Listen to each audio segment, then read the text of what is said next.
Good evening, everybody. I would like to continue with our symposium and to start with our keynote lecture tonight.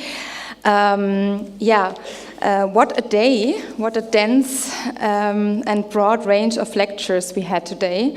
We talked about care work, food and food production, eating and cooking collectively, its social, ecological impacts, and how this all relates to housing and architecture. Thanks a lot for the many contributions and discussions we had so far, and thanks to the brilliant lecturers who came and shared their work with us. Now I'm very delighted to welcome our next guest on stage. In my opinion, no one combines all these previous topics we had today better in her work as she does. In several articles, projects, and research papers, she questions the role of kitchens, food, domestic labor, gender roles, and in particular, the responsibility that architecture takes here. Her work, linked to feminist studies, is focused on alternative and inclusive domestic architectures able to redefine former biased structures. The person I'm talking about is Anna Puigjaner. She's a renowned architect, researcher, and co-founder of MAIO, an architectural office based in Barcelona, which work has been awarded and exhibited several times. Since the beginning of this year, she holds the Professorship of Architecture and Care at the ETH Zurich. Formerly, she lectured among others at Columbia, Yale, and Harvard University. Anna Puigjaner imagines a future in which housing is more specifically suited to different needs of its inhabitants, and especially the idea that this means not having a kitchen. In her ongoing research, Kitchenless City, she analyzed the role of urban kitchens, which she calls radical systems, as they blur established boundaries between private and public, work and domestic labor, female and male. This research project received, among other awards, the Wheelwright Prize 2016 at the Harvard Graduate School of Design. Her writings have been published widely, as most recently in the current issue of the Vienna-based magazine Deriv, Zeitschrift für Stadtforschung. Dear Anna, I take great pleasure to welcome you here tonight as keynote lecturer, and I'm very excited to learn more about your work. So please give a warm welcome to Anna Puigjaner. And Anna, the stage is yours.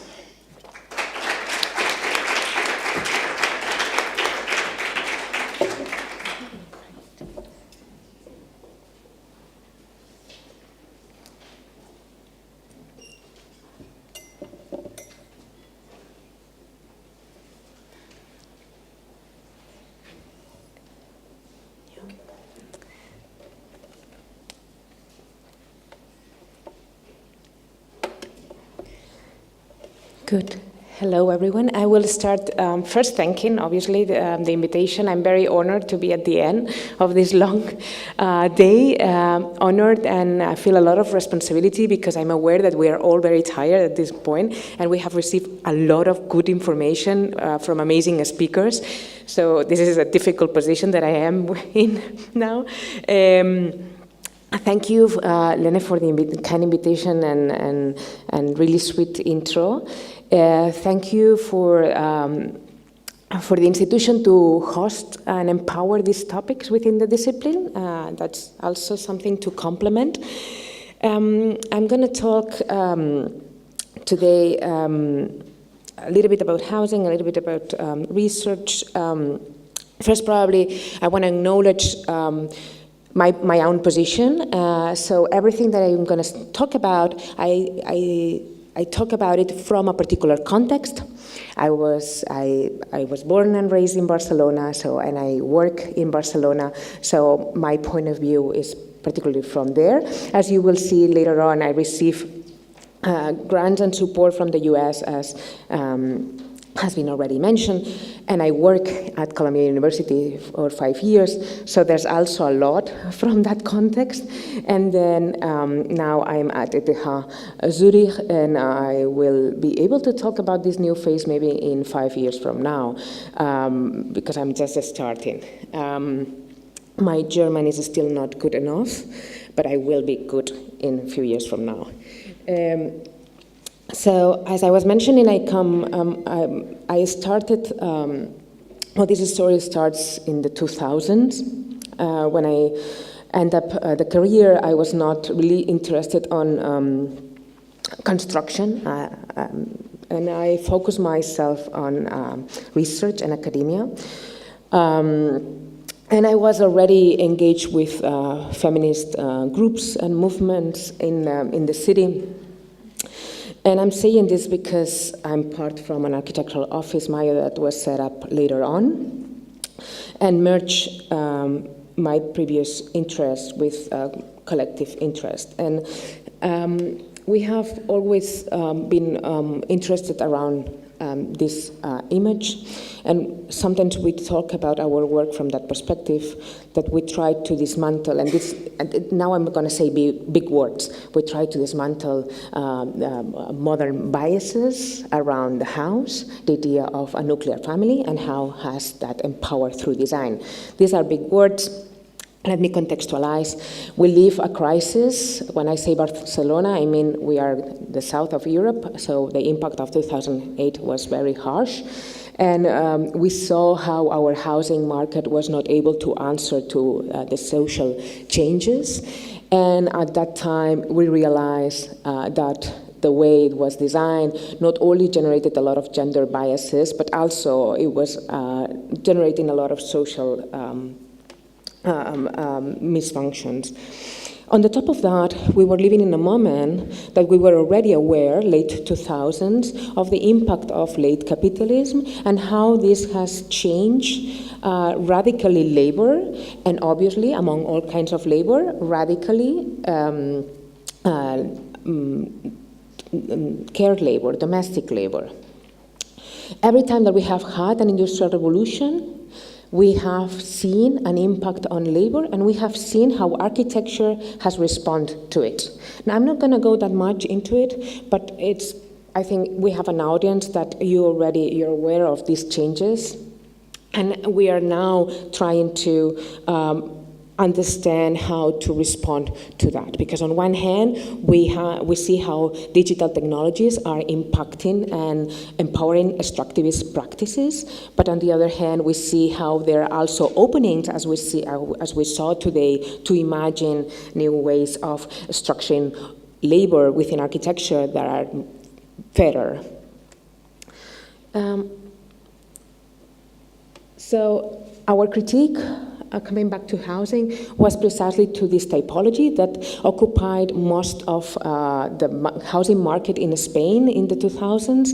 And at that time already we had a society that couldn't fit within this social structure. Less than 30% of our society could be classified under the definition of a nuclear family, defined by a couple of parents and 1 or 2 kids. It's a typology that sets already social familiar structures within power structures, defining a place in which the family gathers, and a room that is supposed to host the parents, and it has a privilege in terms of space and position, and then a set of smaller rooms that are defined for the kids. This type of typology that, again, I'm talking about Spain, but I'm pretty sure that we can think about it in many other European territories. It responds most of the time because our housing laws do empower that typology. Developers follow closely the laws, but also architects. It's very rare to have the possibility to be critical with them. So basically the law defines that a living room has to be larger than a bedroom, for instance, and then one bedroom has to be larger than the other ones, already defining one type of structure, family structure. This was a private competition that we won. This is a project that has already 10 years old. So I'm already critical with it. I'm already accepting things here. It was a private competition that asked to develop a housing block in Eixample. For those of you that you're not acquainted with the neighborhood, is this 19th century neighborhood that now defines most of the center of the city. And it has this condition of being a grid, in which we have always been fascinated by the capacity of this homogeneity to host a diversity and heterogeneity within. And what is very interesting is that it's a typology that has been able, it's a neighborhood that has been able to change from housing to offices occupation to housing back again. And this is thanks to the fact that the original popular housing typology that was widely used at the end of the 19th century, its rooms were similar in size, and that facilitated changes through time and became a very sustainable way of building, because it allowed to change the uses without changing its physiognomy largely. So we wanted to recuperate this tradition as a reenactment, and we tried to define a room that could host any domestic use and could change through time based on inhabitant needs. And that's how we define 110 rooms. We call it 110 rooms because it has 110 spaces that can be occupied depending on inhabitants' wishes. Even the kitchen can be placed anywhere. Nowadays, they're all at the center. And that flexibility happens because of the position of the bathrooms that are connected through walls to all rooms, so all rooms can receive electric, water, drainage, etc. And this idea of one of the values of the typology is also that it can expand and decrease. And we were trying to come up with a typology that could actually answer to the social changes that we were living, being able to expand and decrease, adapting to family restructures and many other social needs. And this comes from a research that ended up being a PhD about a kitchenless typology in New York. I apologize because I'm going very fast because I want to spend more time talking about what I'm doing now, or what I have been doing in the last years.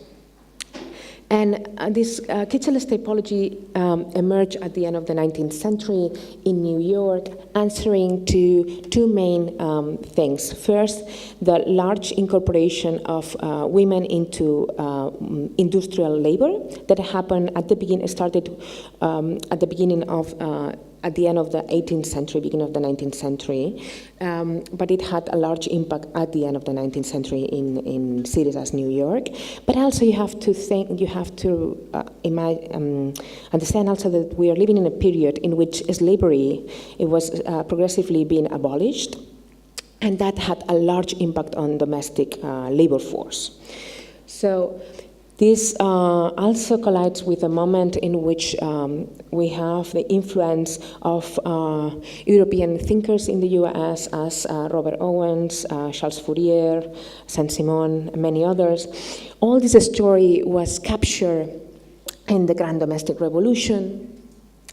And what for me was interesting about this fantastic book written by Dolores Hayden is that she explains precisely a story of the end of the 19th century in which is led by a set of material feminists, as she calls them, that propose different ways of defining care spaces, care labor, through the definition of the city and architecture.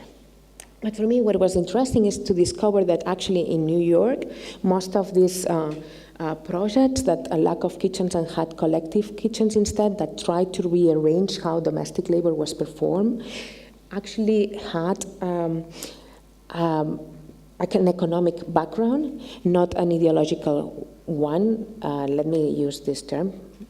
Obviously, economic interest can be also ideological, but In other words, they were not part of any, they were not related with any feminist movement or any political movement at all. And they had a pure commercial capitalist goal.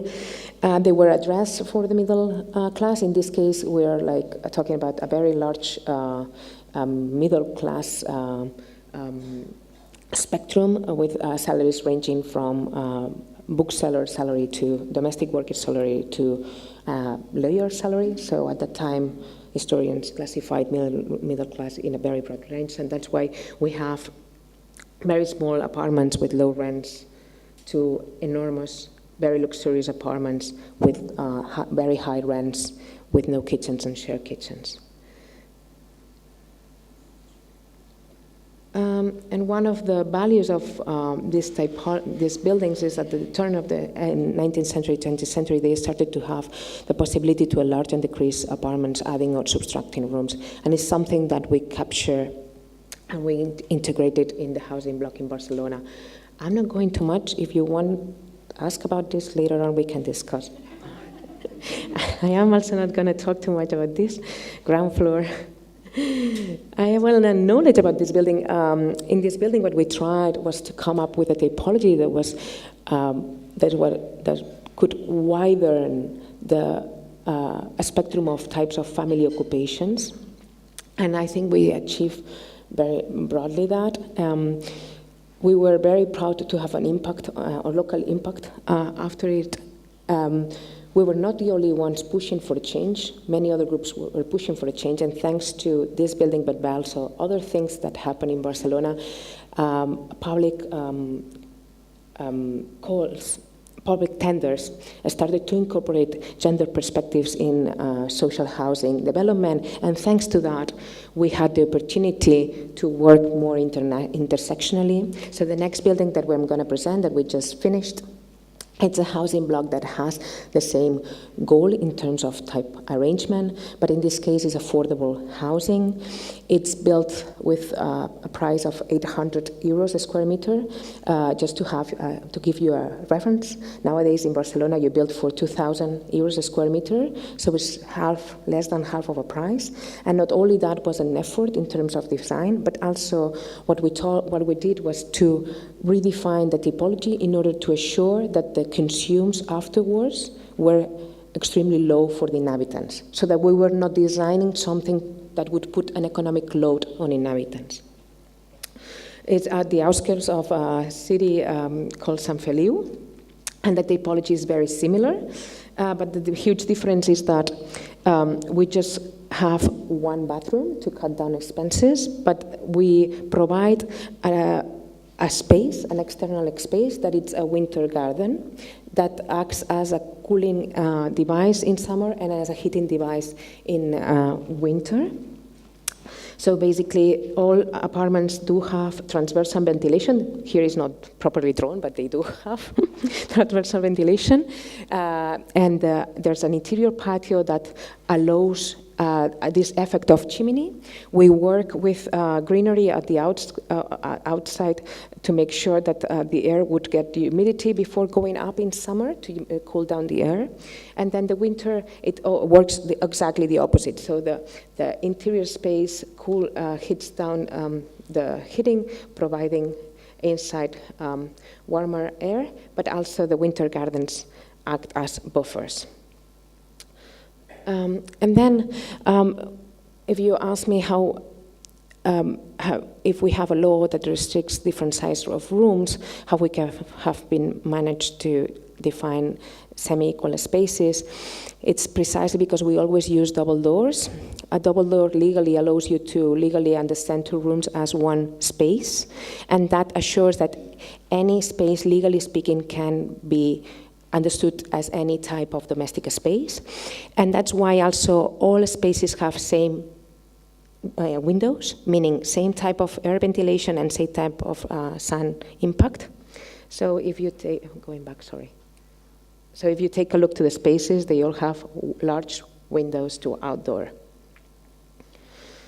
And then the ground floor has this also connecting point to produce this chimney effect. And there are two larger spaces that we have been fighting very strongly to turn them into urban kitchen. We might lost this battle, but we are still there, but it doesn't look like it's gonna happen. I'm going very fast. Also, the way very small changes in typology to make things affordable, but improvements in the type. Very stupid, but the type of door, we have improved it in a way that when you open it, you don't see it, so you really have the feeling, sorry. Okay, sorry. So you really have the feeling, thank you. You really have the feeling that that there are two spaces connected with no door, but also the doors allow you to to block areas. We have seen it this morning, how to block a door with a shelf. So that's also designed for that. And also this morning, we were talking about how to make spaces look larger with diagonals. Everything is designed for that. And very important elements, there's no doors to entrance. You enter through a window to the apartment.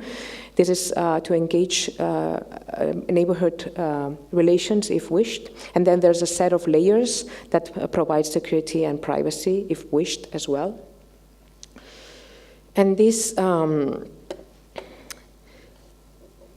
forms part of a strategy to understand housing as a blurred entity with the urban space, meaning housing understood as a set of spaces that can be used depending on the need, but also housing which limits can be defined based on citizens' agreement and disagreement.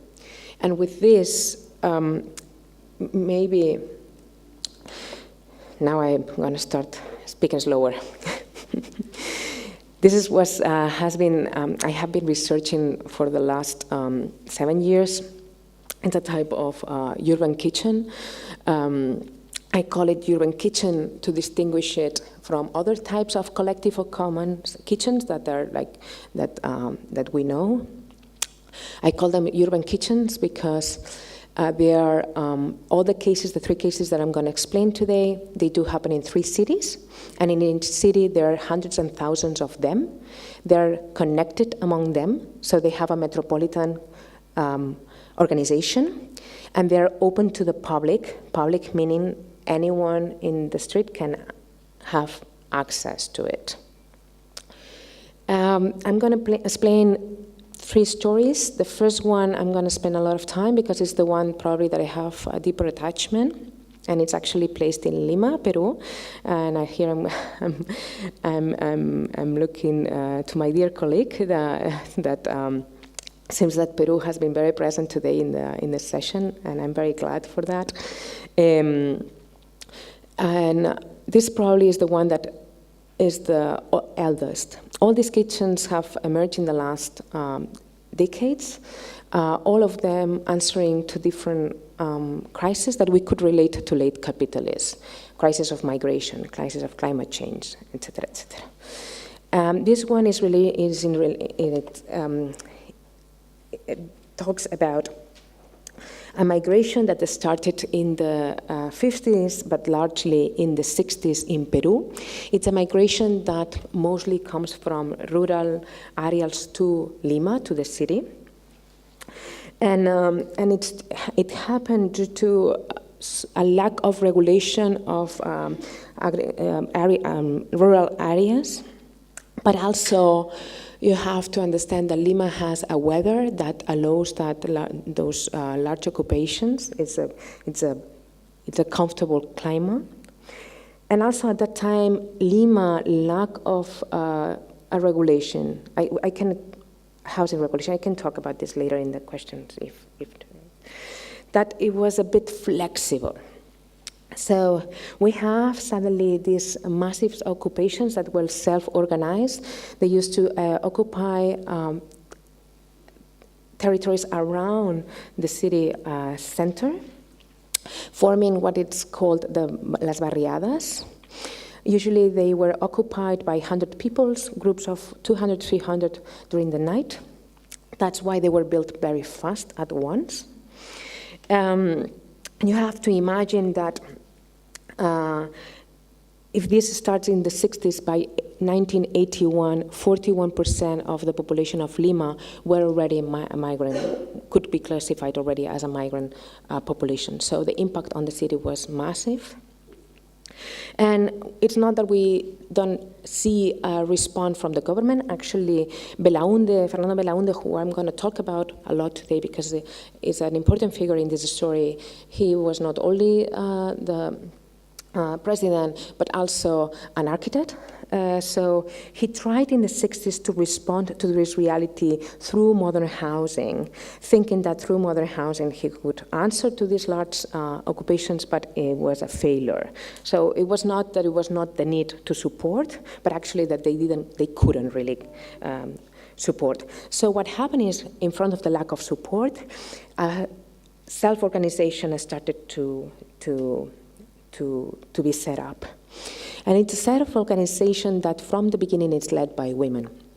Men used to go to the city center to look for jobs.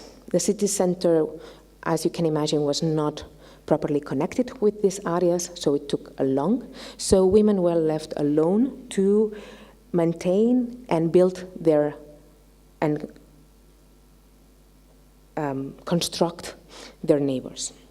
And that's why from the beginning we have these images, of collective women gathering together to support the community, but also,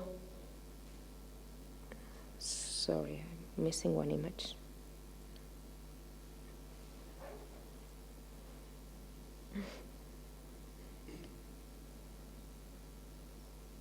This. But also these images of them building physically the neighborhood. So they became not only leaders of these barriadas, but also cookers, but also builders, and therefore designers, important agents in their communities and society. In this scenario, also this image maybe I should comment. This is a reality that was already rooted in the society, las ollas comunes. It is not only a practice that happens in Peru, it happens in many other territories in Latin America, in which in front of a crisis or in front of a protest, political protest, that there's the tradition of cook in these huge pots. So that tradition already exists, and it was used at the beginning in these settlements. So there's always, in all these stories, there's always a cultural background that allows that to happen. So from the beginning, they started to set these kitchens, but what is interesting is that from the beginning, they started to have a political voice. And this happened precisely at the end, around 10 years later after the first occupations, in the 70s, there was a huge social crisis in the country, and that led in 1977 to a general strike that at the end turned down the military government that was until running the government until then, led by Juan Velasco Alvarado. And as a response, this group of women started to get networked, to get politicized, and they started to organize officially the first kitchens as such, and the first network. And that's why for me it's fascinating how they started to give political speeches in front of pots, to have an agency. It is important to understand that in terms of women rights, Peru was a leader, I would say. Women had access to vote in 1955. They had access to education. They had a lot of rights at that time, but that didn't mean real access to things, and precisely for certain communities among the migrant women to Lima. So these kitchens became, for them, domestic parliaments, became feminist spaces of resistance, became places where women developed their capacity to have an agency, to negotiate community projects, to have access to things. and to have an agency in front of the state and the government. We have the crisis again in the 80s, and with El Fenómeno del Niño. Again, a huge economic crisis that had a large impact, and as an answer, the government that we have again Fernando Belaunde, that came in again as a president from 1980, 1985, and this story is very important because Fernando Belaunde's wife, Violeta Correa, was a feminist, and she actually promoted the construction of this typology of urban kitchen called cocinas familiares. And they were built around 100 of them. So it's the first time that we have an architectural typology design for that. It's very interesting, the process. There's the university engaged, very young architectural practices engaged. You can find very easily shorts, TV shorts talking about it. And what is interesting is that most of these new kitchens were placed in next to public squares, voids, that actually they have a relation with how the urban design evolved during those decades alongside these kitchens. There are two very important projects that I'm not going to talk too much, but they try to understand the self-management design-built processes and to understand how to mix it with the institutional processes of design. So one of the most important first attempts is Villa El Salvador from 1971, in which the government promote through with the leadership of the architect Miguel Romero Sotelo, this neighborhood in which the architect defined the squares, define a grid, and define where to place these community kitchens and community spaces, and then define the lotting, but didn't define the buildings themselves. Then the neighbors used complement. And then we have another moment that is that's why most of these kitchens are related with these voids. And then we have an amazing project led by the architect Eduardo Figari, among others, Huaycan in the 80s, that is much more sophisticated, extremely interesting, in which the architectural team just defined the crossing of roads and the void, and then even the lotting was defined through community agreement. But then here as well, the kitchens are in this crossing. So when you go to visit Huaycan, these kitchens are still there, and they're always in these main crossings. We have important moments. We have an empowerment during this period, thanks to the support of Belaunde government, that empower a lot the network that already existed, to the point that in 1991, we have the approval of this law that actually nowadays in Peru there's a law that assures that you have the right to have a urban kitchen. And that we can also have a conversation what it means to have a law, because but then what is very sad is precisely in these 90s we also have in the 80s, Sendero, the Singing Path, Sendero Luminoso, among other also terrorist groups, arrived to Lima. And we have, very sadly, in the late 80s, early 90s, a lot of attacks towards these leaderships, towards these leaders. The first one was Maria Elena Guapaya, in the first one being murdered in 1989. And I'm just gonna, to give them voice, Juana Lopez, Emma Hilario, Pascuala Rosado, many others. Probably the most important one, let me clarify, most visible one was Maria Elena Moyano, who was a huge leader in, at that time in Lima, in Villa El Salvador, previously mentioned. Leader of a political leader, but also leader of a kitchen, which body was exploded.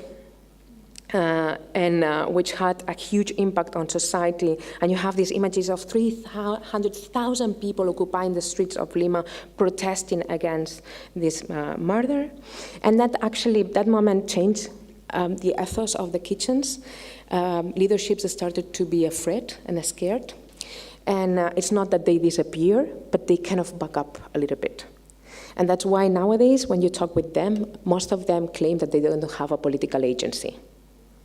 So, but they do. So it's like, I'm not a politician, I'm not an activist, but they do. We have been mapping them for years, and I may acknowledge that this research, Lima, has been done with José Villanueva and Lía Elier, both based in Lima. I still work with them.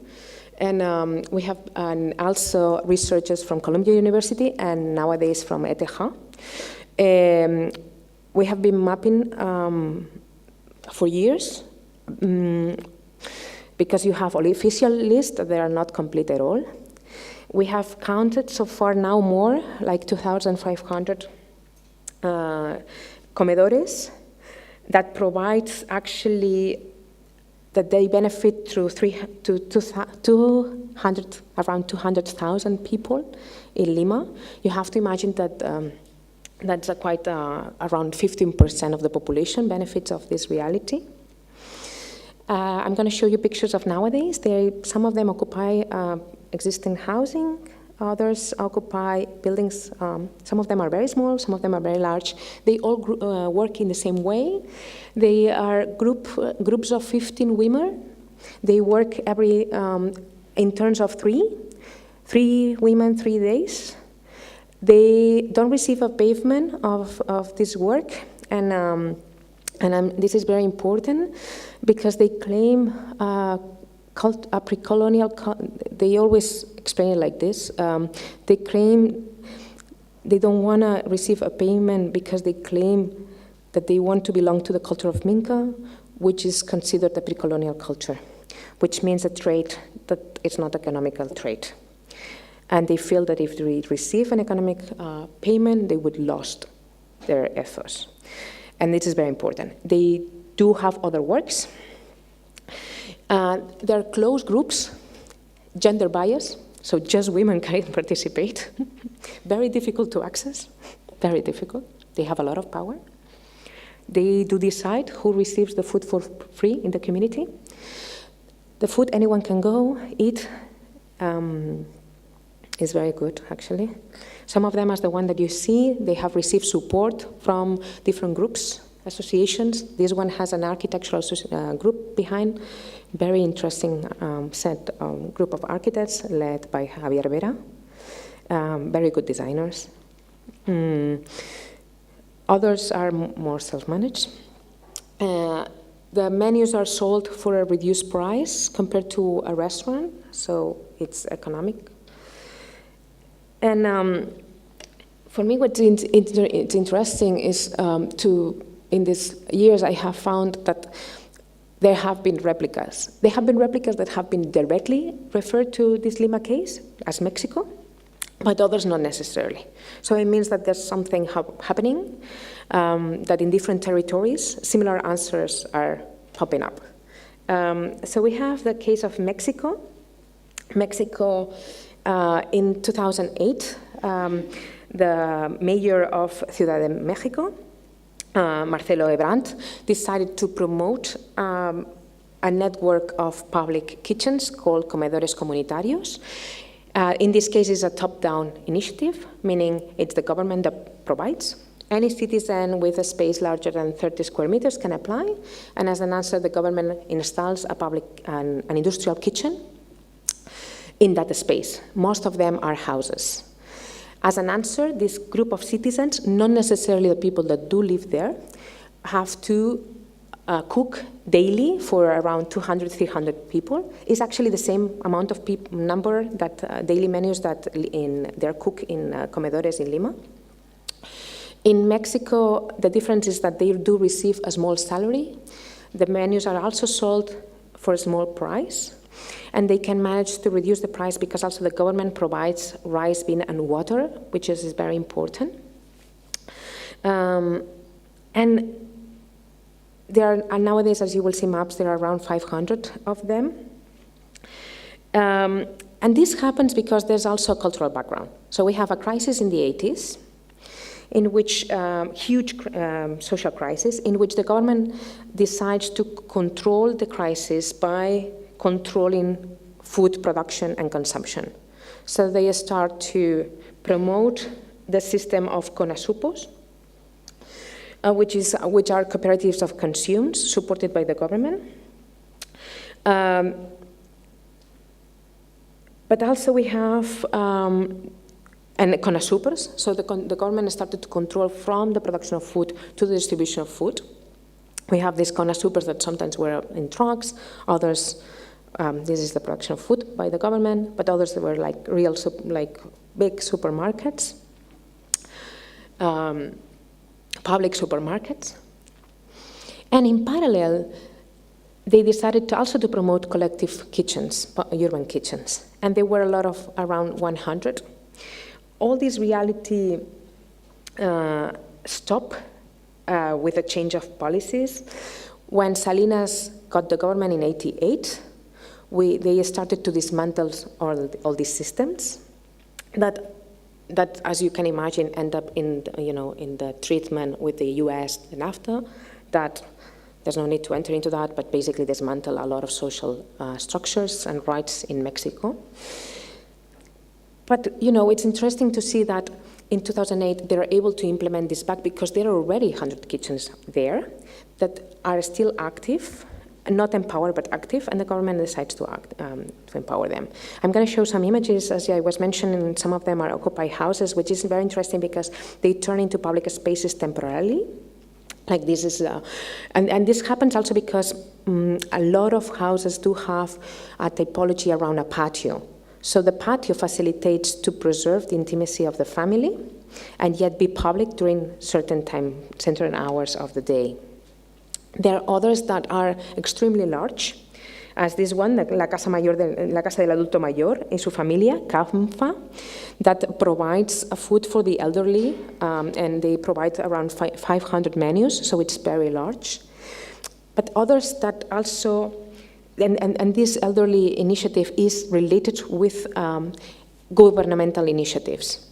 But also we find others, as this trans comedor, that also wants to empower the trans community. It's led by them, and it's also linked with the government.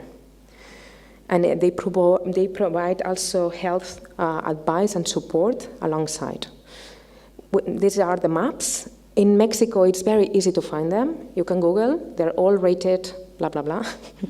So our research was very easy. They're all listed by the government, so the list was done. Very fast. Something similar started at the same time in Tokyo. After 2011 earthquake, we have a reality that we have a sense of social loss because of the earthquake, but also we have a sense of social loss that comes from as an impact on 2008 a social crisis, in which for the first time we have a leftist government that for the first time in history in Japan publishes poverty rates online. So there was a sense of awareness of the need. And this story is a bottom-up story. It's also very interesting. We have these initiatives that are led initially by the elderly to support the kids. They're called Kodomo Shokudos. In English is kitchen cafeterias. And they're led by the elderly to answer to a particular reality in which we have a society, the majority is based on both parents working until very late and kids being alone until very late. Kids from 3 years old until, we're talking when I'm saying kids, it's from 3 to 11, 12-ish. So the elderly reacting to this reality by providing first just gathering and then later on cooking progressively. Nowadays, if you go, they're networked, there are thousands of them in all Japan. We are also mapping them. And if you visit them, they have gone through a lot in the pandemic, as you can imagine, but they're not now only occupied by kids and elderly, but all citizens participate. It's a volunteer activity.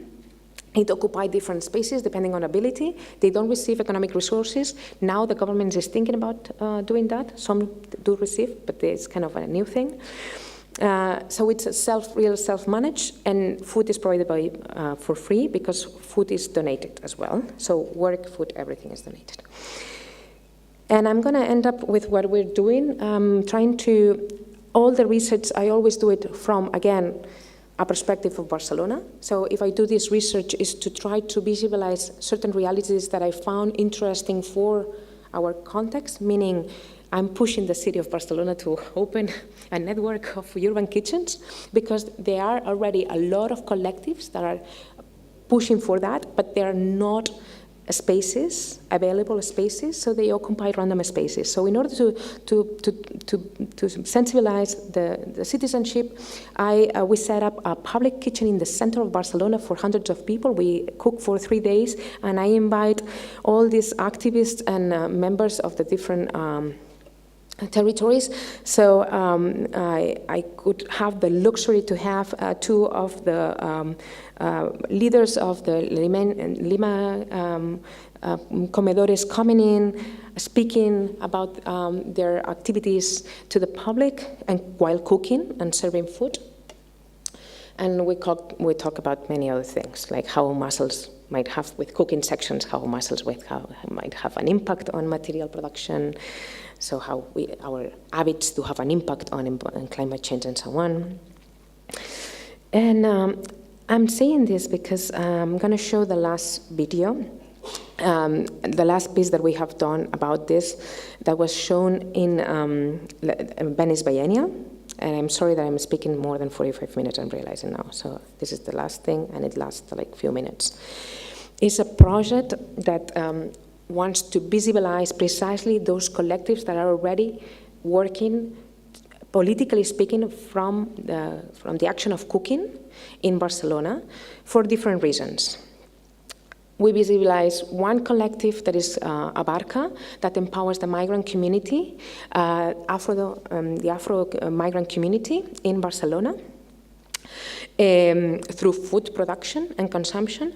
We visualize the collective PA, the platform of Plataforma Aprofitem els Aliments. It's an association that promotes the reduction of food waste in the city. And we visualize Sindellar, which is the union of domestic workers that also use kitchens, as you will see, to empower their community. This is a work that we did with Agnès Sonteluque, and we were invited by the curators to collaborate with an artist. Agnès is an artist that we are really fond of, which work deals around food and identity and diaspora. So as you will see, we merge a little bit our background with her background, and we decided to produce a trap video clip. We decided to do that because we wanted really to have a tool to communicate a voice. And music has been always used not only in feminist movements, but also to communicate horror stories and to communicate political ideas. So we decided to use music as such. And then we also wanted to do a collective design process, meaning that what we did with Agnès was to write down a text with our, agenda, and talking about these 3 groups. And then we sent this text to a trap singer who wrote down a song and produced and set up a music. And then we also invite a video clip filmmaker to do this piece. And I need to pass it to the... Otherwise, we're going to be ending. Yep. Okay.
they do it.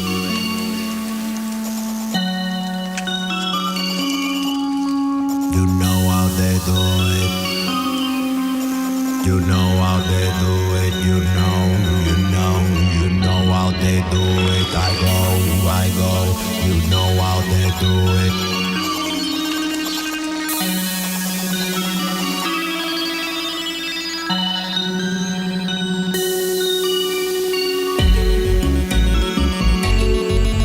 Dale pa'l chop, dale pa'l chop.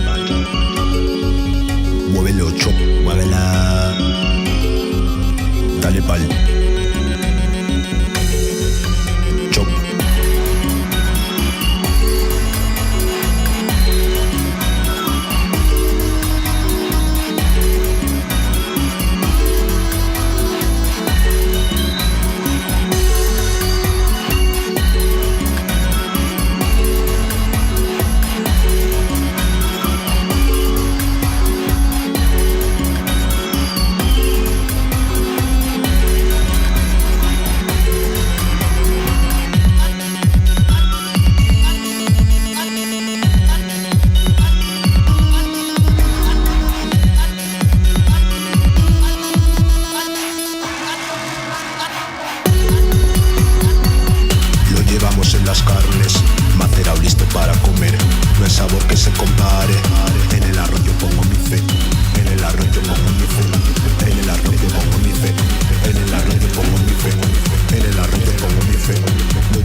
So as you have seen, there are a lot of decisions. They cook 3 dishes. They're all dishes that are like daily cook in Barcelona. Puigjaner.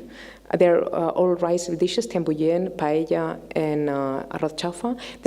They all talk about migration backgrounds. So it talks about this also translation of cultures and recipes and foods. It talks about also bodies changing. There's also a decision of not showing bodies. The only body that you see is the body of Megane. We selected also a trap singer that it deals with queer constructions. And because for us also was important not to define, one type of gender. So yeah, and I think with this I can leave it here for a conversation. Thank you very much.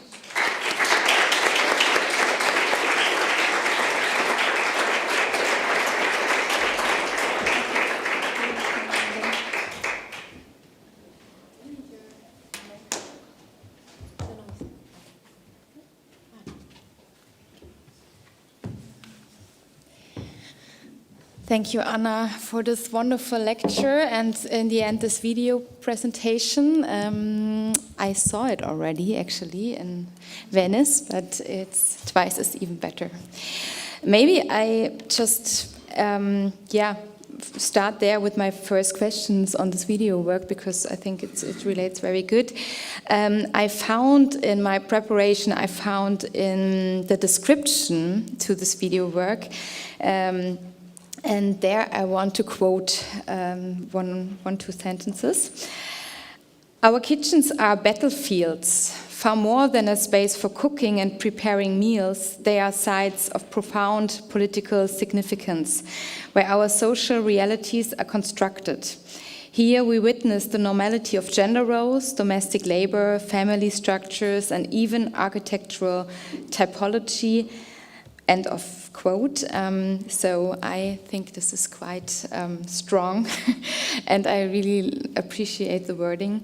So, yeah, maybe we can talk about the idea behind this work a little bit, and also how I think it combines all your theory and all your work, your research you have done before. It combines very good to your asking about kitchens, yeah. No, I think it's always difficult when you're like doing these big words, and I'm saying this because I don't know. This week I'm very sensible with this, and probably we have to acknowledge that we are in a very privileged position, right? So we can do these big words. we can do it because probably we need to do it to clean something, but we know that sometimes big words do tend to oversimplify things. And realities and territories are super different, contexts are completely complicated, diverse, and so on. So these big words are very dangerous, and more when you read it like that. It's like, okay, precisely because we're living in a moment that everything is like against heteropatriarchy, right? Against the colonial process, and we need to do it. But there's the risk also through these big words to not do anything. Right, because we repeat them so much to end up doing voids that just satisfy our privileged positions. And I'm saying this because, you know, those that we are in academia, that tends to happen.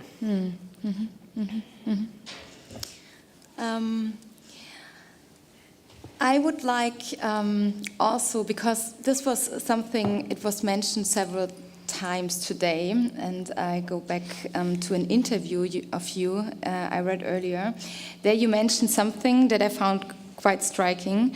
In your work as architect, you tried out various spatial concepts in housing, in which you have removed certain rooms. I think Sabine told us to try the kitchen to remove, and also you tried to remove the kitchen in the beginning. And so you also tried to remove the kitchen. You always witness then a big discomfort of the other side, and it caused a very strange and negative reaction. So my question would be, would you like to talk a bit about the role of private kitchens nowadays, and why you started to imagine a house without a kitchen? For me, it was more a provocation to understand, and it's obviously it traced back to feminist conversations of 60s, 70s. So it's nothing new, I would say. What for me is interesting is to see again that conversation from an actual perspective, meaning how, as I was mentioning at the beginning, how the digital reality is affecting. So our conversations are different from those that Silvia Federici raised or Dolores Hayden raised. So you can link certain things, but the historical moment is completely diverse. And for me, it was more a provocation to start a conversation about these topics, meaning there's still a conflict in relation with care labor and care spaces, precisely because still tends to be unregulated. It tends to be performed by racialized bodies, by gender bodies, and this is still a reality, and it has to do with architecture. And one of the consequences of the digital era that we're living is that the precarity in labor has speak up. So it's something that definitely we need to tackle, again, through design and architecture. And we were talking before in this coffee session about that not necessarily actually it needs to be tackled through a new build form, so to say. So I think that today was very interesting because we could see from architectural projects that do tackle that to networks, meaning the definition of a system. And that's also an architectural design that can tackle, because it deals with space and social relations, which is kind of the bones of architecture. So yes. So, but this would also mean that we would need if we remove a kitchen from the house to have an urban kitchen, right? No. It was literally a provocation. I'm not proposing, again, I'm not proposing to remove kitchens. It was literally a provocation because it's still the hot potato. Yeah. It's everyone talked about this in the 70s. Yeah, but it is still provocative. Yeah. And for me, it was a tool to, I had a lot of haters. It was a tool, and a selfish tool to turn visible discussion that needs to happen. I know, but I wanted to stay in this vision also that, there are, as you showed in your presentation, there are various range of kitchens and how we cook and eat together and share care work also. So this is not only the version we are used to do is not the only version. And I think this is, we can learn more, not learn more and more, but I think we can also learn from other perspectives and examples quite good. I would like, also in my preparation, you mentioned that the architectural discipline constructs a spatial regime under the umbrella of an assumed normality that is deeply unequal. This was making me curious, so could you elaborate a little bit on that in terms especially of your professorship you have just at the ETH Zurich, so how the statement is influencing your work there and to teach in the teaching of upcoming students, architects, sorry. We have started this chair in January, so as mentioned, it's a very fresh thing. And what we're basically working is from intersectionality. So we are a team of 10 members that we all deal with gender studies in a way or another. And we are all dealing with gender studies from, again, transcrossing things. So we have different projects in parallel. We're working with a community, with a queer aging community that promotes housing in different cities in Switzerland. It's a relation that started slowly, and now we're really working together. So there, for instance, we're talking about aging bodies, and their non-normative would be defined as bodies that cannot perform as we have designed a space, but also that they perform differently as they are supposed to perform. Mm-hmm. We're having conversation about the lack of access to public bathrooms, bath spaces, mm-hmm. because of shame, social mm-hmm. shame and so on. So we're talking a lot about how to design spaces that also empower the community, provide privacy a lot, as well publicity for them, visibility, as well as accessibility, meaning physical, but also mental accessibility. We have another project in parallel with Theater Jora. That is a neurodivergent community that does theater, and we have been working with them for a bit. We will do something in a year. So, we're taking time. Yeah, you're just starting also. Exactly. So if you ask me what that is, now it's like a huge umbrella with different agents that do things different. I mean, the work in parallel or tangent with my work, and then we are, pushing in different directions, I would say. But it's also visual when you visit the website. You can see workshops you are doing, I think, and it's quite visible to see how also the practice of architecture is changing, or you have another impression of it and teaching also. So I found quite interesting. Now I would like to open up the discussion with the audience. So if there are questions from your side, Marlene, or would you like to? No? Okay, Marlene, Inessa, over there is a question.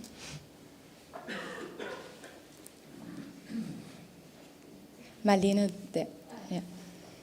And then Anja, I think. No. So thank you for the great talk. Maybe I would go back a bit to your first answer, to the first question, to the big claims. And regarding these collaborations of how you set up this partnership, so to say. I mean, it's the university, it's government, and like in some examples, it's indigenous organizational structures and other projects. And then how, yeah, maybe I would appreciate if you share some of your more practical ways of financing and partnerships and ethical questions in this kind of research. While yes, we need big claims, but then I think your work shows very nicely that the work is done in very small patterns, maybe. I can answer, like, it depends on the project, really. For instance, in the case, in the work that we're doing with these communities at ETH, I would start saying that it took a while to set up a common ground because there's you feel very extractivist when coming from academia, even if you form part of the community, because we have members of the community in our team. But even if you form part of the community, you feel like you're going to a group, like, I'm going to research what you do, and I'm going to come up with solutions, and I'm going to tackle your problems. So, for instance, what we did, we started conversations, a lot of meetings. That's why I'm saying I don't know where we're going to work, because we're talking now with a lot of people from the context of Zurich, with a team that we might expand, adding people, and then those conversations that we feel both sides are fruitful, we move on. At the beginning, it's just a set of meetings. Then we very basic. We invite them to lecture at the school. We invite them to give reviews. We invite them to teach. And progressively, so with Queer Altern, it was very fast because they're already building housing buildings. So they're into architecture. They have architects, interior designers in there. So it was an easy conversation. With Theater Hora, that they work performance, it's a different discipline, right? So it will take us 2 years to set up something. They came to reviews. So, like first it's like they have to know what we do. We have to know what they do. We have to find a common ground. And then in terms of benefits, payment, obviously, okay. So salaries, payment, this kind. In terms of benefits, it's set in those collective meetings.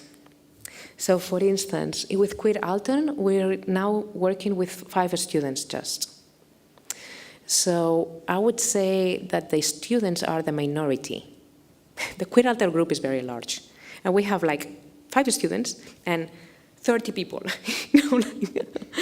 But this imbalance produces that actually it's an interesting relation because they teach the students, but also with the conversations that we have, we are kind of implementing somehow the guidelines for future development of housing for them. So it's a win-win. But until we found this, it takes a while. So that's why I'm like, now we're working on these 2 paths. Maybe they don't flourish, maybe they do. With all the kitchens that I have shown, I started with this grant, Harvard. I travel like a lot, very not nice, not okay. But then I met a lot of people. I met the right people. It took me years to set up a relation. It took me years to find, a healthy atmosphere. It took me years to find a local person that would have the same interest and share the research. And then you set up a win-win situation. So with the probably with the one that I have the closest now, it's Lima, yeah, because some of them became kind of my extended family of some sort, because I have a deep relation, to the point that what I'm trying to do is to invite them more and more and more to Barcelona to help us to set up things in Barcelona. So that's my actual relation with them. Maybe I could continue on this point, because I would be also interested. You mentioned that it's hard to install those, you want to install also kitchens in Barcelona, but it's not easy, you mentioned. Would you like to describe more this process and what are the obstacles and what is not working in installing them? In Barcelona? Yeah. A lot of things. There's not a legal framework of a public structure. You need a public structure. Which is the department? Like, to start with, which is the department in which this could happen, right? Then, in the case of the housing block, that's the problem, because there we have the public housing department and the city council of the city, and they don't agree, and that's the issue. So the neighbors do want it, but we are not achieving an agreement on the higher level. But let me go back to the conversation before, because I want to, because this is to answer again, because this is a very difficult one, and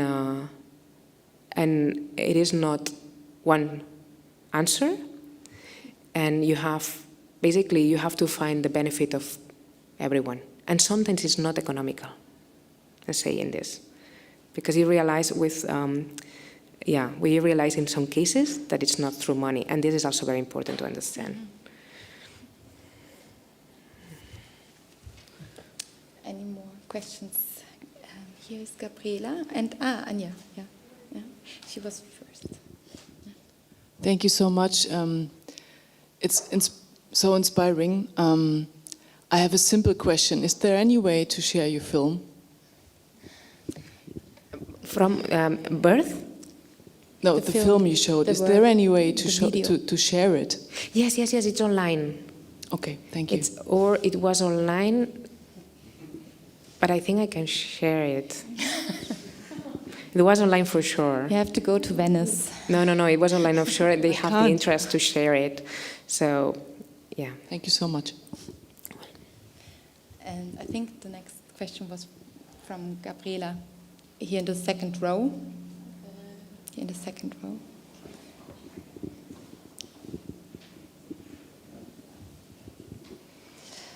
Thank you, Anna, and I'm very happy that you have found echo in your research also in Lima. It's a very complex topic, and of course the images and the processes that you have been exploring resonated a lot with my own education, because one thing that is certain that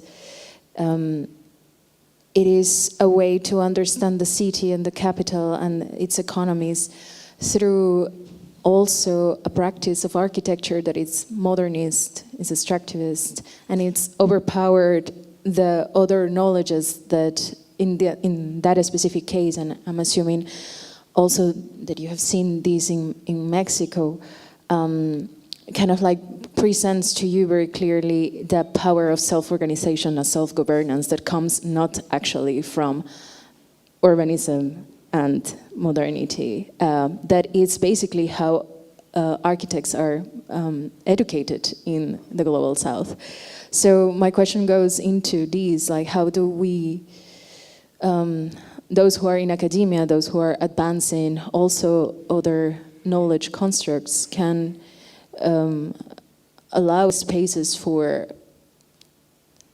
intersectionality, of course, but to bring these other voices, as for example, you had the response of the Minca, that is this structure that was pre-colonial, but there's also many around the food systems that surround a popular kitchen. So how are you planning, or maybe just ideas or brainstorming, in this new chair in the ETH, how to put this balance back? Complex question. Look, Too this late. is actually the actual question that we have, because until now it's true that I lack of resources. Even if it was at Columbia University, there was almost no resources for research. So I did this research like really with very precarious economy. I moved to ETH because I could have resources to research, apart that it's an amazing university. So, and I'm seeing this because when you have resources, going back to that question, what do you do?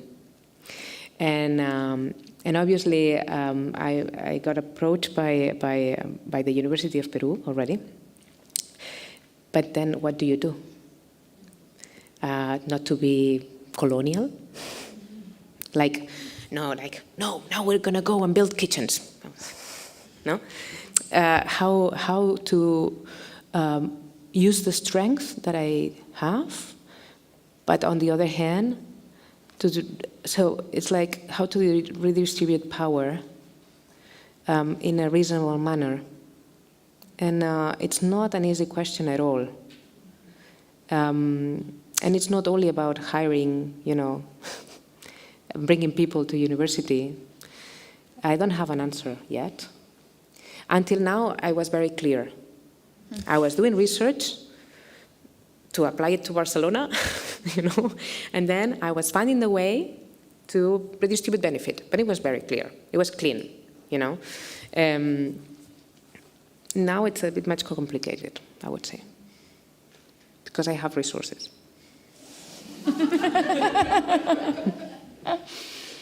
Yeah. Anyone else who has comments or questions? Okay.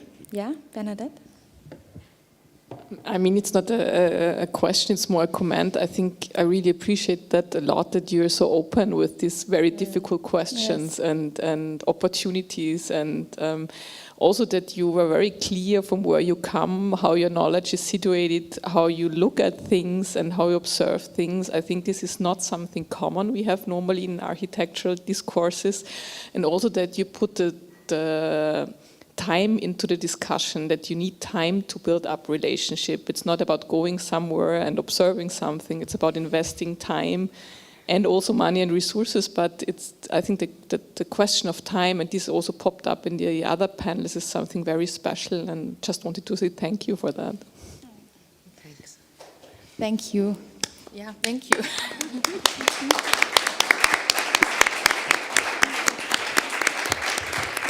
Thank you. Thank you, Anna. Thank you, Bernadette, for these perfect closing words. I would say I would end now this discussion and move our discussion or conversation to the bar, where we have drinks. And again, thank you very much for this wonderful symposium. Thank you to all the speakers we had today, to my colleagues who I was presenting this event, to you, Anna, for coming. And let's stay in touch, let's say. Okay.